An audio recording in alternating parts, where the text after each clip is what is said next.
Social media personality na si Claudine Ko inabot ng pambabatikos dahil sa napakarangyang lifestyle. Mas mura dito. Talaga? 500. It naman. 500k. 500? Yeah. Sure na yun. Sure na. Okay. Tililing. Ang dami naming natira, guys. Guess the bill. Hindi na natin naubos. So, what's your guess? Dahil nasa Grand Hyatt tayo, feeling ko 350k. Oh, shit. Feeling ko din. Feeling ko din. Maliit na yun, no?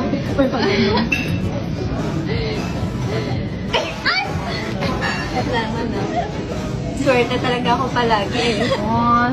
Kasi na, anong paper dito? Yes, ko. Statement. Alam mo, both tayo mali. Bakit? Ang liit ng mahula natin eh. 759,000. Shit. Nagpapanik ako, shit. Ako din. Nanginginig ako, sis, oh. Barya. Sorry. Kami na to.